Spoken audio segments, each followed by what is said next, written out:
যুদ্ধটা কিন্তু শুধুমাত্র ইরান, ইসরায়েল আর যুক্তরাষ্ট্রের মধ্যে নেই।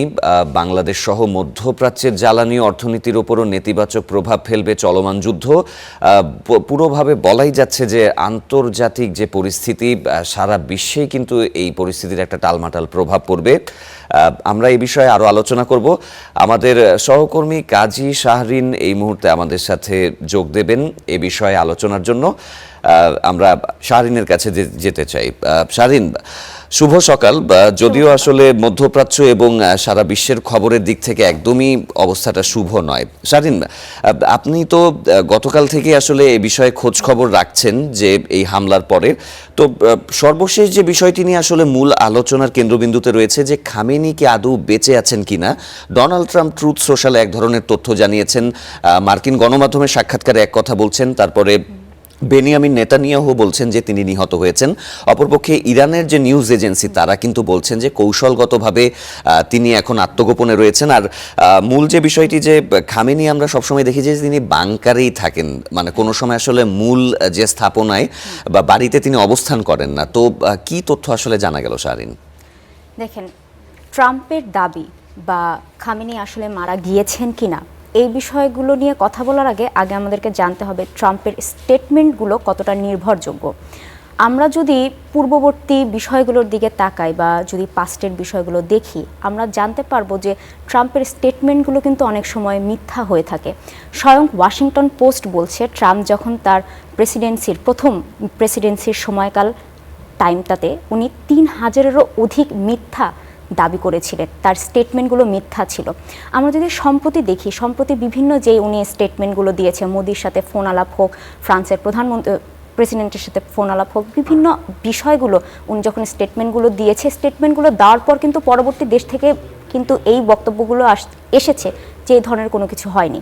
তো ট্রাম্পের এই মন্তব্য বা এই স্টেটমেন্টটার নির্ভরযোগ্যতা নিয়ে কিন্তু সবসময় একটা প্রশ্ন থেকে যায়, প্রশ্নের সম্মুখীন সবসময় হয়। এই জন্যই এই বিষয়টাকে আমরা সরাসরি যে বিশ্বাস করব তাও নয়, আবার হ্যাঁ হামলা যে হয়নি তাও নয়। আমরা দেখেছি সকালের যে হামলাগুলো সেটা কিন্তু পেজেশকিয়ান এবং খামেনির বাসভবনের খুব কাছাকাছি নিকটস্থ জায়গায় হয়েছে, এবং গার্ডিয়ান হোক কিংবা আল জাজিরা হোক প্রত্যেকটা জায়গায় কিন্তু এসেছে যে খামেনির পরিবারের সদস্যরা কিন্তু মারা গিয়েছেন। তো বিষয়টিকে ভালো একদম উড়িয়ে দেওয়া যায় না। আসলে ইরানের গণমাধ্যমও তো নিশ্চিত করেছে, সেই বিষয়গুলো ইরানের গণমাধ্যমও নিশ্চিত করেছে যে মারা গিয়েছে। এবং একটা বিষয় বলতে চাই, গতকাল কিন্তু বিভিন্ন গণমাধ্যমে ছাপা হয়েছিল যে আয়াতুল্লাহ আলী খামেনিকে কিন্তু আগেই সরিয়ে নেওয়া হয়েছে। তো সে ব্যাপারে আসলে কি বলবেন? আজকে সকাল থেকে দেখছি যে নিহতের খবর পাওয়া যাচ্ছে, মানে সেই ব্যাপারটা আপনি কি? আমি সেটাই বলতে যাচ্ছিলাম যে ইরানের উপর যে হামলা হবে এটা কিন্তু ইরান জানতো না তা না, তারা কিন্তু পূর্ববর্তী সময় থেকে জানছিল যে এই ধরনের একটা পরিকল্পনাতেই ট্রাম্প প্রশাসন আগাচ্ছে। কারণ যে এরকম চলমান আলোচনা যেটা হচ্ছিল, আলোচনা হতে হতেই কিন্তু একপাশে আলোচনা ইরান বারবারই বলে আসছিল যে ট্রাম্প বা মার্কিন প্রশাসনের উপর বিশ্বাস করাটা ইরানের জন্য সবসময় কষ্টসাধ্য হয়ে আসছে। কারণ একদিক থেকেই ট্রাম্প প্রশাসন ইরানের সাথে আলোচনা করছে, অন্যদিক থেকে ইরানের আশেপাশে তার সামরিক ঘাঁটি শক্ত করছে, পুরোটা ঘিরেই রেখেছে। এবং এই যে আলোচনার সময়টুকু, এটা কিন্তু বলতে গেলে একটা বিভিন্ন গণমাধ্যম এবং বিভিন্ন বিশ্লেষকরাও বলছে এই আলোচনার সময়টা কালক্ষেপণের একটা টেন্ডেন্সি ছিল ট্রাম্পের। সে আলোচনার কথা বলতে বলতে সে কিন্তু তার অবস্থান শক্ত করেছে, এবং এই বিষয়টা থেকে অনবগত কিন্তু ইরান ছিল না। ইরান কিন্তু প্রথম থেকে বুঝতে পারছিল এবং তারা কিন্তু ট্রাম্পের সব কথায় বিশ্বাসও করছিল না। এবং আমরা সবসময় জানি সামরিক প্রস্তুতি, এই জন্য ইরান যে এই একটা ঝুঁকি থাকা সত্ত্বেও যদি খামেনিকে না সরায় না, এটা তো ইরানের একটা বোকামি। কিন্তু ইরান তো এতটা বোকা না। ইরানের কূটনীতি সবসময় কিন্তু পূর্ববর্তী সময় থেকে কিন্তু খুবই স্ট্রং, তো তাদের খুবই স্ট্র্যাটেজিক এবং খুবই স্ট্রং। তো তারা যে খামেনির নিরাপত্তার বিষয় নিশ্চিত করবে না, এই জিনিসটা আমাদেরও ভাবাটা খুব বোকামি হবে। কিন্তু কি ঘটনা আসলে ঘটেছে সেটা তো কাল দিন গড়ায় গেলে আমরা জানতে পারবো। আরেকটি বিষয় একটু যোগ করতে চাই, গতকালকে ইরানের রাষ্ট্রীয় একটি বিবৃতিতে আসলে বলা হচ্ছিল এই হামলার কিছুক্ষণ পরই, বাংলাদেশ সময় তো দুপুর 12:30টায় হয়েছে, যে তার 2-2.5 ঘন্টা পরে খামেনি রাষ্ট্রীয় টেলিভিশনে একটি বক্তব্য রাখবেন। তো তার কিন্তু আসলে কোনো মিডিয়া প্রেজেন্স বা এরকম কোনো কিছু কি দেখা গেছে? না, এখন পর্যন্ত মিডিয়ার সামনে এসে বক্তব্য রাখেনি। আমরা যখন এই বিষয়টাকে নিয়ে যদি কথা বলতে চাই, দেখতে পারি ইরানে যখন বিক্ষোভ হচ্ছিল, বিক্ষোভের সময়ও কিন্তু উনার এসে মিডিয়ার সামনে যখন সব পরিস্থিতি একটু ঠান্ডা হয়েছে তখন কিন্তু উনি মিডিয়ার সামনে এসে বক্তব্য দিয়েছেন। তাহলে এই বিষয়গুলোতে আমরা একটু সময় নিতে পারি বা একটু দেখতে পারি সামনে কি হতে পারে, এবং যদি খামেনি মারাও যায় তাও ইরানের স্ট্র্যাটেজি থেকে কিন্তু ইরান এই মুহূর্তেই মানে তারা এখনই চেপে যেতে পারে, যুদ্ধের যে হ্যাঁ চেপে পরিস্থিতি। যেতে পারে। তো যে কোনো কিছু পসিবিলিটিস হতে পারে, যেহেতু এটা একটা যুদ্ধক্ষেত্রে আপনিও আপনার স্ট্র্যাটেজি যেরকম শক্ত করে রাখবেন, সবাই সবার বিষয়টা কৌশল হ্যাঁ অবলম্বন কৌশল করছে। অবলম্বন করবে, ইরানও কৌশল অবলম্বন করবে, ট্রাম্পও তার কৌশল অবলম্বন করবে। তো সেই ক্ষেত্রে আমরা এই মুহূর্তে এখানে বসে সবকিছু প্রিডিকশনই করতে পারি, প্রিডিকশন ছাড়া আর কোনো কিছু আমাদের শারীন, ভালোভাবে বলার আরেকটা সুযোগ বিষয়, নেই। এই যে জেনেভাতে আসলে যে বৈঠকটি হচ্ছিল, ওমানের পররাষ্ট্রমন্ত্রীও তিনি মধ্যস্থতার কথা বলেছেন, তিনি কিন্তু তার হতাশা ব্যক্ত করেছেন।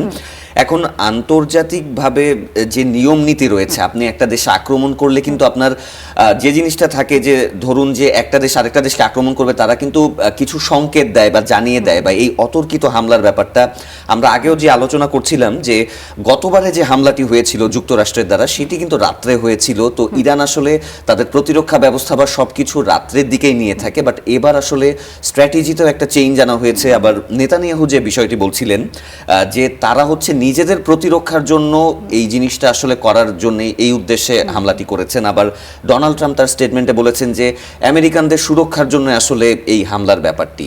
তো এখন আসলে পরিস্থিতিটা, এই যুদ্ধের যে দামামা, সেটি কি আঞ্চলিকভাবেও ছড়িয়ে যাওয়ার একটা শঙ্কা আছে? ইরান তো সবসময় বলে আসছিল যে এবার যদি ইরানের উপর হামলা হয় তারা কিন্তু একদম ভালোভাবেই প্রস্তুতি নিয়ে রেখেছে পাল্টা হামলা করার। এবং হামলার যে বিষয়গুলো, ট্রাম্প তার যেই স্টেটের নিরাপত্তার কথা বারবার বলেই আসছেন। ট্রাম্প যে হামলা চালিয়েছেন এটা কিন্তু তার কংগ্রেস থেকেও তিনি পারমিশন না নিয়ে হামলাগুলো চালিয়েছেন। এই নিয়ে কিন্তু মার্কিন যুক্তরাষ্ট্রের মধ্যেও কিন্তু ব্যাপক আলোচনা হচ্ছে এবং সমালোচনা হচ্ছে। কংগ্রেস থেকে বিতর্ক উঠে আসছে যে কেন ট্রাম্প কংগ্রেসের পারমিশন না নিয়ে ফাট করে হামলা চালিয়ে দিলেন। তো বিতর্ক কিন্তু তাদের মধ্যেই রয়েছে। এবং এই যে সে যে বারবার বলে যে মার্কিনীদের নিরাপত্তার নিশ্চয়তার বিষয়টা যদি হয়েই থাকতো, তাহলে কিন্তু তার দেশের প্রত্যেকটা জনগণও কিন্তু এই বিষয়টা, বা উচ্চপদস্থ কর্মকর্তারা যারা কংগ্রেসম্যান, সিনেটর, তাদেরও এই বিষয়গুলো অবগত থাকার দরকার ছিল, কিন্তু তারা কিন্তু অবগত নয়। হ্যাঁ, সমর্থন থাকার দরকার ছিল। সে কিন্তু তার কারো সমর্থন না নিয়ে সে কিন্তু এক ধরনের স্বৈরাচার ভাবেই তার নিজের একনায়কতন্ত্রের মতন চালিয়ে যাচ্ছে। কিছুক্ষণ আগে বলছিলেন যে ওই যে তাদের আসলে সমর্থন অসমর্থনের কথা, তাহলে ওই যে শাফাজ একটু আগে বললেন যে ওমানের মধ্যস্থতায় যেটা জেনেভায় আলোচনা হচ্ছিল, সেখানে কিন্তু ওমানের পররাষ্ট্রমন্ত্রী গত শুক্রবার রাতেও কিন্তু বলেছেন যে আলোচনা একটা ফলপ্রসূ একটা ফলাফল আসতে পারে। কিন্তু আপনি যেমন বলছিলেন যে ইরান কিন্তু জানতো যে একটা যুদ্ধের পরিকল্পনা করছে, এবং ইসরায়েল কিন্তু বলছে দীর্ঘমেয়াদী একটি পরিকল্পনার কথা। সেখানে আসলে ওমানের অবস্থানটা কি বলবেন? যে শুক্রবার বলল যে একটা ভালো ফলপ্রসূ সমাধান আসতে পারে, কিন্তু শনিবার সকালে হামলা চালানো হলো। তাহলে ওমানের অবস্থানটা আসলে কি বলবেন? ওমান তো চাচ্ছিল যে মধ্যস্থতা করবে, কিন্তু ট্রাম্পের যে বিষয়টা আমি একটু আগে বললাম, সে তার নিজের ইচ্ছা মতন সবকিছুই করে। এবং সে এখন একটা কথা বলে, রাতের পরবর্তীতেই তার কথা কিন্তু পাল্টিয়ে যায়। আলোচনা চলাকালীন সময় যখন ট্রাম্পকে বারবার প্রশ্ন করা হয় যে ভেনেজুয়েলার প্রধানমন্ত্রীর মতো, প্রেসিডেন্টের মতন কি তাকে মাদুরোর মতন কি উঠিয়ে নিয়ে যাওয়া হবে, তখন তিনি কিন্তু একদম স্বাভাবিকভাবেই নাকচ করে দিয়েছেন যে না না, আমার কোনো কিন্তু এই ধরনের কোনো পরিকল্পনা নেই। ওই যে ন্যাশনাল অ্যাফেয়ার্সে কোনো মাথা ঘামাবেন এরকম একটা বিষয় বলছিল যে আমার এই ধরনের কোনো পরিকল্পনা বা কিছু, কিন্তু তার এই যে পরিকল্পনা নাই, তার স্টেটমেন্টের কিন্তু আমরা যেটা দেখছিলাম দৃশ্যমান, সেটা কিন্তু মিলছিল না, উল্টা। সে বলছে আমি এই কাজটা করব না, কিন্তু অপর দিক থেকে কিন্তু ঠিকই সে মার্কিন তার ঘাঁটি এবং পাঠিয়ে যাচ্ছে। হ্যাঁ, আপনি যে বলছেন ওমানের অবস্থান, ওমানও নিজের ক্ষেত্রে যতটা সম্ভব চেষ্টা করার তো জায়গা রেখেছে। এখন যদি ট্রাম্প ধোঁয়াশার মধ্যে রেখে সবকিছু পরিচালনা করে, সেক্ষেত্রে মধ্যস্থতাকারী হিসেবে সেও কতটুকু আর ওমানের সর্বোচ্চ চেষ্টা সে করেছে এবং ভালো একটা ফলপ্রসূ সমাধান দেওয়ার চেষ্টা করেছে, সেই বিবৃতি হয়তো দিয়েছেন। কিছু আগে শাফাত কিন্তু বলছিলেন যে মধ্যপ্রাচ্যের অন্যান্য দেশে ছড়িয়ে যাওয়ার সম্ভাবনা কতটুকু। যদি বলি যে মার্কিন, আপনি যেমনটা বলছিলেন যে ইরান কিন্তু হুঁশিয়ারি দিয়েছে তাদের যদি আক্রমণ করা হয় তাহলে পাল্টা আক্রমণ কিন্তু করবে। সেভাবে আমরা দেখেছি যে গত ফেব্রুয়ারিতেও কিন্তু দেখেছি যে কাতারে তাদের একটি সামরিক ঘাঁটিতে কিন্তু হামলা চালিয়েছিল, পাল্টা হামলা চালিয়েছিল ইরান। এখন দেখতে পাচ্ছি যে কাতার, কুয়েত, সৌদি আরব এবং বাহরাইন, তারপরে সংযুক্ত আরব আমিরাত, তাদের যে মার্কিন ঘাঁটিগুলো রয়েছে সেখানে কিন্তু দেখা যাচ্ছে যে তারা হামলা চালিয়েছে ইরান। তখন কিন্তু প্রত্যেকটা দেশই আবার তাদের সতর্ক করছে যে হামলা চালালে হুঁশিয়ারি দিচ্ছে বিভিন্ন রকম, তখন আসলে এই যে ইরান আসলে তাদের তো আত্মরক্ষার জন্যই কাজ করছে এবং তাদের সক্ষমতা দেখানোর জন্য কাজ করছে, কিন্তু মধ্যপ্রাচ্যে যে এক ধরনের গোলযোগ হয়ে যাচ্ছে, তো এটা আসলে তাদের যুদ্ধ সম্প্রসারিত করতে বা তাদের সমর্থনের ব্যাপারে আসলে কতটুকু প্রভাব ফেলতে পারে? এটা বরাবরের মতনই এই কথাটা বারবারই চলে আসছিল, যদি ইরানের উপর হামলা হয় পুরো গোটা মধ্যপ্রাচ্যই অস্থিতিশীল হয়ে উঠবে। কারণ পুরো মধ্যপ্রাচ্য জুড়ে কিন্তু মার্কিন ঘাঁটি রয়েছে। এখন ইরান স্বাভাবিকভাবেই প্রতিরক্ষামূলক ব্যবস্থা সে গ্রহণ করবে, সে পাল্টা হামলা চালাবে। আপনাকে আক্রমণ করলে আপনিও পাল্টা ব্যবস্থা করার রাইট তো তার অবশ্যই আছে। এবং আলোচনার যে বারবার বিষয়টা আপনি বলছেন, আলোচনা কেন বারবার অফলপ্রসূ হয়ে যাচ্ছিল বা ফলাফল কেন সঠিক আসছিল না, কারণ এই বিষয়টাই ইরানের ব্যাকবোন ভেঙে ইরানকে বলা হচ্ছিল, মূলত ইরানকে বলা হচ্ছিল যে তুমি আত্মসমর্পণ করে ফেলো আমার কাছে, এক ধরনের আত্মসমর্পণ। কেউ কারো নিজের প্রতিরক্ষার যেই অধিকারটা সেটা ছেড়ে কখনো কারো কাছে আত্মসমর্পণ করবে না। সার্বভৌমত্বের মধ্যে তার সবসময় বাধা সৃষ্টি হয়ে থাকে। এই জন্য আলোচনাগুলো কিন্তু বারবারই একের পর এক বৈঠক হচ্ছিল, কিন্তু বৈঠকের কোনো ফল আসছিল না। শারীন, একটি বিষয়ে আমি একটু যোগ করতে চাই। আপনি মাদুরোর প্রসঙ্গ বলছিলেন, একটা বিষয় কিন্তু খুবই আমাদের গুরুত্বপূর্ণভাবে দেখতে হবে যে ইরানের যে রাষ্ট্রীয় তেল শোধনাগার বা তাদের যে খনিজ সম্পদের ব্যাপারটা, ভেনেজুয়েলাও কিন্তু সেই রকম আসলে খনিজ সম্পদে সমৃদ্ধ একটা দেশ। আর দেখা গেছে যে আমেরিকার আসলে সব দিক থেকেই কৌশলগতভাবে যে সকল দেশগুলো খনিজ সম্পদে সমৃদ্ধ তাদের একটা রেজিম চেঞ্জ করার প্রবণতা দেখা যায়। অনেকে কিন্তু এই ব্যাপারটা বলছিল যে এই মাদুরোকে আটক করাটা একটা আইওয়াস। পরবর্তীতে ইরানে যে এই হামলা হবে, তারপরে বিশ্ব অর্থনীতিতে এই যে তেলের যে একটা প্রবাহ, তারপর হরমুজ প্রণালী দিয়ে বিশ্বের প্রায় এশিয়ার যে অংশটা কাভার করে তেলের, কিন্তু 20% এই হরমুজ প্রণালী দিয়ে কাভার করা হয়। তো এটা কি আসলে ওই ব্যাপারই যোগসূত্রটা এগিয়ে যাচ্ছে কিনা? তারপর আবার ইরানের বর্তমান যে ইসলামিক রিপাবলিকের যে ব্যাপারটা, অনেক কিন্তু সাধারণ মানুষের মধ্যেও কিন্তু একটা বিক্ষোভ ছড়িয়ে গিয়েছিল। তারা কিন্তু একটা কথা বলছিল যে নো মোল্লা নো শাহ, এরকম টাইপের একটা ব্যাপার ছিল। তো আমেরিকা কিন্তু আবার এই যে দেখা যাচ্ছে যে ইসরায়েল বলেন বা আমেরিকা বলেন এই খামেনির শাসনেরই পতন চান, যে তারা ইসলামী শরিয়া ভিত্তিকভাবে ইরান যেভাবে চলে সেই শাসন ব্যবস্থার পরিবর্তন চান। তো এই ব্যাপারগুলো তো নিশ্চয়ই আসলে বিশ্লেষকরা কি বলছেন যে এগুলোর যোগসূত্র কি একই জায়গায় গাঁথা? দেখেন, ইরানের মধ্যে যে মার্কিন যেই ইন্টারেস্ট, এটা কিন্তু নতুন বিষয় না।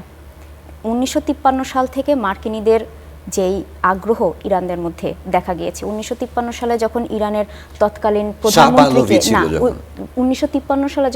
প্রধানমন্ত্রীকে ক্ষমতাচ্যুত করা হলো, তখন আমেরিকার সিআইএ এর মাধ্যমেই কিন্তু রেজা শাহ পাহলভিকে ক্ষমতায় বসানো হলো। এই যে রেজা শাহ পাহলভি যখন ক্ষমতায় আসলেন, তখন কিন্তু রেজা শাহ পাহলভি ক্ষমতায় ছিলেন, আমাদের কাছে কিন্তু গুরুত্বপূর্ণ একটা খবর ইতিমধ্যে এসে গেছে। ইরানের রাষ্ট্রীয় টেলিভিশন কিন্তু একটি বিষয় ঘোষণা করেছে যে খামেনির মেয়ে এবং তার নাতনি তারা কিন্তু নিহত হয়েছে। তাহলে কিন্তু সেই যে সম্ভাবনাটি ছিল, সেটি কিন্তু আশঙ্কা ছিল, সেটি আসলে সত্যি হয়ে গেল।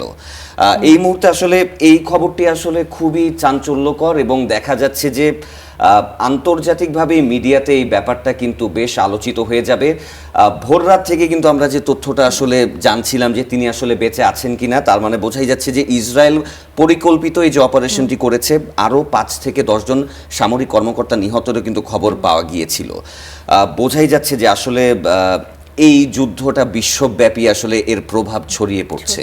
এই অবস্থা থেকে ইমন, যে বিষয়টি আসলে আমরা জানাচ্ছিলাম যে ব্রেকিং নিউজের মধ্যেই যে খামেনি নিহত হয়েছেন, এখন শাহরিন আমরা যে জিনিসটা বলছিলাম যে ইসলামিক শাসনতন্ত্রভাবেই কিন্তু ইরান চলছে। এখন বর্তমানে আসলে কে প্রধানের দায়িত্ব পালন করবেন?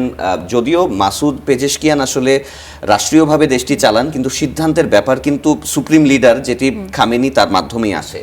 এখন এই পরিস্থিতির পরে কিন্তু আসলেই বোঝা যাচ্ছে যে পুরো দেশটারই টালমাটাল অবস্থা হয়ে যাবে এবং আঞ্চলিক যুদ্ধের দিকেই কিন্তু আসলে এগিয়ে যাওয়া হচ্ছে। হ্যাঁ, কারণ আমি একটু আগে বলছিলাম যে দীর্ঘদিন ধরেই কিন্তু উস্কানি দিচ্ছিল যে তাদের সরকার যে ধর্মীয় নেতাকে সরানোর ব্যাপারে, যে তাদের শাসনভার যেন তাদের কাছেই থাকে, মাসুদ পেজেশকিয়ানের সাথেই থাকে, এমন কিন্তু তারা উস্কানি দিয়ে আসছিল, বিভিন্ন আন্দোলন হয়ে আসছিল। তো এখন কিন্তু তারা বারবারই বলছিলেন যে তারা এই আয়াতুল্লাহ আলী খামেনির নেতৃত্বাধীন যে গোষ্ঠীটি আছে সেটা কিন্তু দমনের চেষ্টা কিন্তু তারা বহুদিন ধরেই করছিলেন। তো আবার এটাও কিন্তু একটা ধোঁয়াশা সৃষ্টি হয়েছিল যে ইরান আসলে প্রকাশ করছে কি করছে না, বিভিন্ন গণমাধ্যম বিভিন্ন ধরনের খবর জানাচ্ছিল। তো এই মুহূর্তে আসলে তাদের দেশে যেমন একটা সংকট তৈরি হলো এবং তাদের যে ক্ষেপণাস্ত্র তৈরির যে পথে আগাচ্ছিল তাদের নিজেদের রক্ষার জন্য এবং সক্ষমতা দেখানোর জন্য, কারণ তাদের তো চারপাশ থেকে আপনি যেমনটা বলছিলেন যে চারপাশ থেকে কিন্তু চেপে ধরা হচ্ছে, চেপে ধরা হচ্ছে, মানে আমেরিকার বেস দিয়ে আসলে ঘেরাও পুরো ব্যাপারটা। তো তখন আসলে তারা কি নিষ্ক্রিয় হয়ে যাবে, মানে কোন পথে চলবে এটা নিয়ে কিন্তু আসলে উদ্বেগের ব্যাপারে উদ্বেগ কিন্তু আমাদের সবাই প্রকাশ করছেন এবং আমরাও কিন্তু উদ্বেগ প্রকাশ করছি। তো শারীন, আপনার কাছে আমরা একটু জানতে চাই যে এই মুহূর্তে আসলে ইরানের অবস্থানটা কি হবে এবং কেমন হতে পারে, কি তারা করতে পারেন? আসন কখনো শূন্য থাকে না, এটা স্বাভাবিকভাবে আমরা জানি। তো ইরানের কিন্তু ইতোমধ্যেই জানা গিয়েছে যে রেভলিউশনারি গার্ড কর্পের ঊর্ধ্বতন কর্মকর্তারাই কিন্তু এই খামেনির পরবর্তী সময় ক্ষমতায় আসবে বা শাসন ব্যবস্থাকে গ্রহণ করবে। বিশ্লেষকরা কি বলছেন? বিশ্লেষকরা বলছেন শুধুমাত্র বিমান হামলার জেরে কোনো দেশে শাসন ব্যবস্থার পতন হয় না। সেক্ষেত্রে বিশ্লেষকদের মতামত থেকেই আমি বিষয়টা বলছি কোট আনকোট, যে বিশ্লেষকরা বলছেন শুধুমাত্র বিমান হামলা করেই ইরানের এই ইসলামিক শাসন ব্যবস্থাকে গুড়িয়ে দেওয়া সম্ভব নয়। এই যে যেমন বলছিলাম যে বিরোধ আন্দোলন কিন্তু উস্কানি দিচ্ছিল যুক্তরাষ্ট্র, আমরা তো জানি। তো এখানে আপনার কাছ থেকে জানতে চাই যে সেখানে জনগণের সমর্থন, বেশিরভাগ জনগণের সমর্থন আসলে কোন দিকে ছিল? যে ইসলামী শাসন তারা চান না, নাকি ইসলামী শাসন চান এবং তারা ব্যালিস্টিক ক্ষেপণাস্ত্র এবং সামরিকভাবে যতটা সক্রিয় তারা সক্রিয় থাকতে চান, নাকি তাদের মাসুদ পেজেশকিয়ানের মাধ্যমে তাদের যে সরকারি শাসন ব্যবস্থা সেখানে ফিরে যেতে চান? বেশিরভাগ জনগণের মতামত কি, সমর্থন কোথায়? ইরানের ভিতরে এবং বাহিরে দুই ধরনের প্রেক্ষাপট আমরা দেখতে পারি। ইরানের বাহিরে যতগুলো আপনি দেশে তাকাবেন, ওখানে যে ইরানের এক্স নাগরিকরা যারা বসবাস করেন, তারা এক্সাইল যারা ছিল, তারা কিন্তু চান যাতে পেজেশকিয়ান এবং শাহ পাহলভির যেই বংশধর রেজা পাহলভি, সে যাতে এসে শাসন ব্যবস্থা গ্রহণ করেন। এটা তাদের একটা ডিমান্ড। এবং ইরানের মধ্যকার ভিতরে আমরা যেই বিষয়গুলো দেখি, বিক্ষোভে কিন্তু অনেক বেশি মানুষ অংশগ্রহণ করেছিলেন, কিন্তু এই বিক্ষোভটাও বিতর্কিত ছিল, কারণ ইরানের অ্যাম্বুশ করা হয়েছে কিনা, যুক্তরাষ্ট্রের মদত ছিল, ইসরায়েলের মদত ছিল, হ্যাঁ, এবং যেই দাবিগুলো করে আসছিল যে 3000 4000 মানুষ মারা গিয়েছে, কিন্তু আমরা যেই ডেটাগুলো খেয়াল করছি যে ইরান আবার বলছে 100-150 মানুষ মারা গিয়েছে। এই ডিবেটটা সবসময় দুই পক্ষের মধ্যে চলেই আসছে। ইরানের ভিতরে রেজিম চেঞ্জের যে বিষয়টা আপনি বলছিলেন, যে ভিতরের জনগণ কি চায়, ভিতরের জনগণের মধ্যেও কিন্তু আমরা ওই মুহূর্তে সময় দেখেছি যে প্রো প্রোটেস্টও কিন্তু হয়েছে, প্রো গভর্নমেন্ট প্রোটেস্টও কিন্তু হয়েছে, যারা চায় যে এই গভর্নমেন্টটা যাতে থাকুক, এই গভর্নমেন্টটা যাতে ভেঙে না যায়, সার্বভৌমত্বের প্রশ্নে তারা অটল ছিল। এখন বিষয়টা হচ্ছে গিয়ে ওখানের মানুষ ব্যক্তিগতভাবে কি চায় সেটা কিন্তু গণমাধ্যমে মাঝে মাঝে উঠেও আসে, আবার মাঝে মাঝে আসেও না, আবার মাঝে মাঝে আসেও না। এই বিষয়টা সঠিক তথ্যটা আসে না, কারণ একদম আমার বাংলাদেশে যখন গণ অভ্যুত্থান হলো, তখন আমরা ব্যক্তিগতভাবে যা চেয়েছি সেটা কিন্তু পেয়েছি। বাইরের থেকে গণমাধ্যম কিন্তু বলছিল এটা উস্কানি অথবা এটা কোনো নির্দিষ্ট দলের পরিকল্পনা। দুই পক্ষের কিন্তু একটা সেই দৃষ্টিতে দেখা হয় না। এক্স্যাক্টলি যেভাবে দেখানো হয়, যেভাবে প্রেজেন্ট করা হয়, বিষয়গুলো কিন্তু আলাদা হয়ে যায়। এই জন্যই এই বিষয় ক্ষেত্রে সবসময় একটা প্রশ্ন থেকে যায়। তো যেহেতু আয়াতুল্লাহ আলী খামেনি নিহতের খবর আমরা পেলাম, সেটি নিশ্চয়ই অনেক শোকাবহ সবার জন্যই। তো এটা একটু জানতে চাই যে আসলে এখন যুদ্ধটা কতটুকু দীর্ঘস্থায়ী হতে পারে, মানে এই ব্যাপারে একটু জানার আছে। আপনার কি অনুমান যে এখন বিভিন্ন সমীকরণের মাধ্যমে যুদ্ধটা কতটুকু আসলে ফলপ্রসূ হতে পারে বা চলতে পারে? আমি তো কিছুক্ষণ আগেও যেটা দেখলাম, ওদের স্টেটমেন্টের মধ্যে বলছে তারা আরো সপ্তাহখানেক এই যুদ্ধ চালিয়ে যাবে। চায়নার কাছ থেকে আবার অত্যাধুনিক অস্ত্র নেয়ারও একটা কিন্তু ব্যাপার ছিল সেখানে, যে চুক্তির আগেই তাদের কাছে এগুলো পৌঁছে গেছে। যুক্তরাষ্ট্র কিন্তু বলছিল যে যতক্ষণ পর্যন্ত তারা এই যে সামরিক সরঞ্জাম বানানোর যে উপাদানগুলো আছে, সেই উপাদানগুলো যতক্ষণ পর্যন্ত নিঃশেষ করতে না পারছে কিংবা তারা ওইখানে উদ্বুদ্ধ না হচ্ছে, ততক্ষণ পর্যন্ত কি তারা যুদ্ধ চালিয়ে যাবেন বিভিন্নভাবে। তাদের বেসামরিক নাগরিকদেরও কিন্তু তারা একটা সতর্ক অবস্থানে থাকার কথা কিন্তু তারা বলেছেন। একই কথা কিন্তু ইসরায়েলও বলছে। তো এখানে আসলে ব্যাপারটা কেমন? আরেকটা বিষয় যদি একটু এখানে আলোকপাত করি, ইরানের তো আসলে কারেন্ট যে ইকোনমিক কন্ডিশন সেটিও তো অত ভালো ছিল না। মানে বেশ কয়েকদিন কিভাবে ভালো থাকবে আপনি বলেন? যখন থেকে যে একটা নিষেধাজ্ঞা যখন থেকে রেজা শাহ পাহলভির ক্ষমতা পতন হলো, যখন থেকে মানে ইসলামিক আয়াতুল্লাহ আলী রেভলিউশনটা খামেনি হওয়ার- যখন থেকে আসলো তখন থেকেই কিন্তু যুক্তরাষ্ট্র ইরানের উপর ব্যাপক নিষেধাজ্ঞা আরোপ করে রেখেছে। যাবৎ 50-60 বছর থেকে যখন একটা দেশে নিষেধাজ্ঞা থাকবে, তার অর্থনীতি তখন থেকেই দুর্বল হয়ে ইরান থাকবে। ইয়েতে আমি আরেকটি যেমনটা বিষয়- বলছিলাম যে অনেকে কিন্তু শোকা হতো, তেমনি ভাবে কিন্তু ইরান ইতোমধ্যে আমরা জানতে পেরেছি ইরান কিন্তু 40 দিনের রাষ্ট্রীয় শোক পালন করছে আয়াতুল্লাহ আলী খামেনির মৃত্যুর খবরে আসলে তারা খবরে আসলে। এই শাফাত, কি স্টেটমেন্টটি বলবেন? দিয়েছে আর কি। শারীন, যে ব্যাপারটি বলছিলাম আসলে, যে নিষেধাজ্ঞার কথাগুলো বলছিলেন, মার্কিন যুক্তরাষ্ট্রের কিন্তু অনেক বড় একটা অস্ত্রই বলা যায় যে কোনো দেশের সাথে কূটনৈতিক বা অন্যান্যভাবে তারা না পারলে এই অর্থনৈতিক নিষেধাজ্ঞাটা দিয়ে তাদের ইকোনমিটা পঙ্গু করে দেওয়ার একটা অপচেষ্টা কিন্তু সবসময় দেখা যায়। তারপর আবার ইরানের সাধারণ জনগণ, আরেকটি বিষয় হচ্ছে যে ওই যে কিছু মোরাল পুলিশিং এর ব্যাপারে হয়তো ইরানের সাধারণ মানুষেরও কিছু নেতিবাচক প্রতিক্রিয়া দেখা গিয়েছিল, বিশেষ করে যদি ওই মাহসা আমিনির ঘটনার পর থেকে। তো সেই জায়গাতেও কিন্তু একটা দেখা গেছে যে বিদ্রোহী একটা গ্রুপের অবস্থান কিন্তু আমরা দেখতে পাচ্ছিলাম, যে ওই যে নো শাহ নো মোল্লা এই টাইপের একটি স্লোগান নিয়ে তারা এসেছিলেন। তার পাশাপাশি বামপন্থী একটি দলও কিন্তু বেশ প্রতিরোধ গড়ে তোলার চেষ্টা করছিল। এখানে আসলে আরেকটি বিষয় কিন্তু শাহরিন আশঙ্কা করা হচ্ছে যে আমেরিকা কিন্তু এই পাপেট গভর্নমেন্ট বসাবে পরবর্তীতে, যে ওই যে পাহলভির ফ্যামিলির কথা বলছিলেন, যে রেজা পাহলভি, তারা কিন্তু আমেরিকায় তো এক্সাইলড হওয়ার পরে রাজনৈতিক আশ্রয়ে সেখানেই অবস্থান করছেন এবং আন্তর্জাতিক বিভিন্ন গণমাধ্যমেও দেখেছি যে তিনি ইন্টারভিউ দিয়েছেন ইরানের বর্তমান পরিস্থিতি নিয়ে। তিনি কিন্তু তার ভাষ্যমতো বলেছেন যে আসলে এই খামেনি শাসন থেকে মুক্তি চায় ইরানের জনগণ, কিন্তু অপরপক্ষে ইরানের সাধারণ মানুষ কিন্তু এই ব্যাপারটা আবার বলছে না যে তারা খামেনি শাসন চায় না, মানে এমনটা না যে তারা আবার শাহ পাহলভির সেই শাসন আমল আবার ফেরত আনতে চায়, এরকম একটা অবস্থা। ইরানে কি হবে সেটা ইরানের জনগণই সিদ্ধান্ত নিক সেটা। এবং আমরা যেটা বলে আসছি যে ইরানের এই পাহলভির মাধ্যমে কিন্তু ইরানের কলকাঠি অনেক আগে থেকে মার্কিন যুক্তরাষ্ট্র নেড়ে আসছে। আপনি যদি তাকান সেক্ষেত্রে যখন পাহলভি ছিল, রেজা শাহ পাহলভি যখন ছিল, তখন মার্কিন স্বার্থে অনেকগুলো চুক্তি সম্পন্ন করা হয়েছিল এবং যখনই রেজা শাহ পাহলভির পতন হলো তখন কিন্তু যুক্তরাষ্ট্র ইরানের সাথে সমস্ত সম্পর্ক ছিন্নগুলো, কূটনৈতিক সম্পর্ক ছিন্ন করে ফেলে। তো এইটা যে রেজা শাহ পাহলভির পর এখন তার ছেলের রেজা পাহলভিকে যে শাসন বসানোর পর ইরানের ক্ষমতা বা দূর থেকে কলকাঠি নাড়ার যে পরিকল্পনা যুক্তরাষ্ট্রের নেই, এটা কিন্তু বলা যায় না।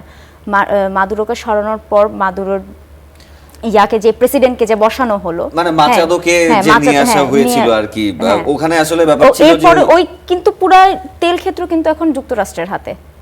তারা যাকে চাইছে তাকে কিন্তু তেল সাপ্লাই করছে। পাপেট সরকারের দিকে এটাই সুবিধা হয় আর কি, যে এখন এই ক্ষেত্রে প্রশ্নটা এটাই থাকে যে ইরানের জনগণ কি চায় এবং যুক্তরাষ্ট্র কি চায়। যুক্তরাষ্ট্র যদি পাহলভির ছেলেকে সেখানে বসাতে চায়, ইট উইল বি হ্যাপেন, হতেই পারে। আর আরেকটা বিষয় হচ্ছে যে শাহরিন, এই যে এখন একটা পরিস্থিতি মধ্যপ্রাচ্যেও যুদ্ধের যে দামামা ছড়িয়ে পড়েছে, আবার তেলের কথা বলছিলেন উনি, যে তেল আসলে দেখা যায় প্রত্যেকটা দেশে কিন্তু জ্বালানির উপর নির্ভর করে, যে তাদের দেশের বাইরের তাদের যে ফিনান্স করা হবে সেটাও নির্ভর করে এবং দেশের সক্ষমতাও কিন্তু নির্ভর করে। শাহরিন, আসলে তো জ্বালানি তেলই বিশ্বটাকে নিয়ন্ত্রণ করে, তো সেটার দাম যদি ব্যারেল প্রতি কিছুটা হারেও বাড়ে, আমাদের মতো দেশের কিন্তু বেশ নেতিবাচক একটা প্রভাবের মধ্যে পড়তেই হবে। যেমন শাফাত, যেমন যুক্তরাষ্ট্র কিন্তু শুল্ক আরোপ করে যাচ্ছে বিভিন্ন ধরনের। এখন তেলের যদি তিনি সক্ষমতা পেয়ে যান তখন দেখা যাবে যে আসলে কি দাঁড়াতে পারে, আসলে মানে কি দাঁড়াতে পারে, অন্যান্য দেশের উপর কেমনটা প্রভাব পড়তে পারে আপনি মনে করেন?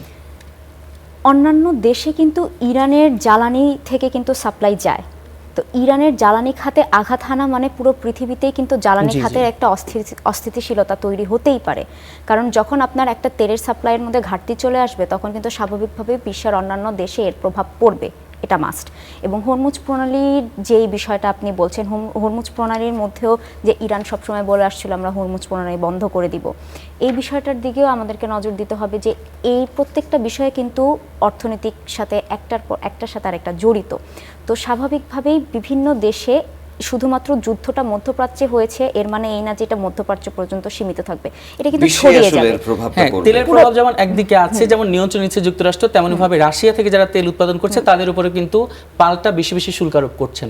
তো সমগ্র বিশ্বের নিয়ন্ত্রণে যে ডোনাল্ড ট্রাম্প নিতে যাচ্ছেন এটা কিন্তু বলাই বাহুল্য। তো এক্ষেত্রে আসলে কতটা চাপে পড়তে পারে, মানে এই যে যেমন সাফাত চাপে তো বাংলাদেশের পুরো কথা বলছিলাম, পৃথিবীতেই আছে। আপনি যদি কিউবার দিকে তাকান, কিউবার অবস্থা কিন্তু এখন খুবই দুর্বিষহ। ওখানকার মানুষ এখন গাড়ি ঘোড়া বাদ দিয়ে সাইকেলের উপর জীবন নির্ভর করছে যাতায়াতের জন্য, কারণ তেল, গ্যাস, জ্বালানি কিছুই তাদের নেই, সবকিছু, আর যতটুকু আছে সেটা আকাশচুম্বী দাম। এই যে নিষেধাজ্ঞা বা শুল্ক আরোপের মাধ্যমে যে প্রত্যেকটা দেশের মেরুদণ্ড অর্থনীতিকে পঙ্গু ভেঙে করে দেওয়া, দেওয়ার যে একটা অর্থনীতিকে ব্যাপার। ভেঙে দিয়ে যে দেশকে দুর্বল করে দেওয়া, এটা ট্রাম্পের প্রথম স্ট্র্যাটেজি, ট্রাম্প কার্ড যদি বলি। ট্রাম্পের ট্রাম্প কার্ড, এবং তার স্ট্র্যাটেজি কিন্তু ইরানের সাথে দীর্ঘদিন এটাই হয়ে জি, আসছিল। দেখা যায় এই যুদ্ধের কারণে কিন্তু মধ্যপ্রাচ্যে যে টালমাটাল অবস্থা, সেজন্য কিন্তু ফ্লাইটও বন্ধ করে দেওয়া হচ্ছে। যেমন ইরানের পক্ষ থেকে দেওয়া হচ্ছে এবং যুক্তরাষ্ট্র দিচ্ছে, সবাই দেওয়া হচ্ছে। তেমনি ভাবে কুয়েত, কিন্তু কাতার, বাংলাদেশে বাহরাইনও তারা আসলে আকাশ সীমা বন্ধ করে দিয়েছে। স্বাভাবিকভাবে যেহেতু মধ্যপ্রাচ্যের, তো পুরো সেভাবেই হামলাগুলোই দেখতে আকাশ পাচ্ছি সীমার যে মধ্যে হয়। আমাদের দেশেও কিন্তু কিছু ফ্লাইট বন্ধ রয়েছে।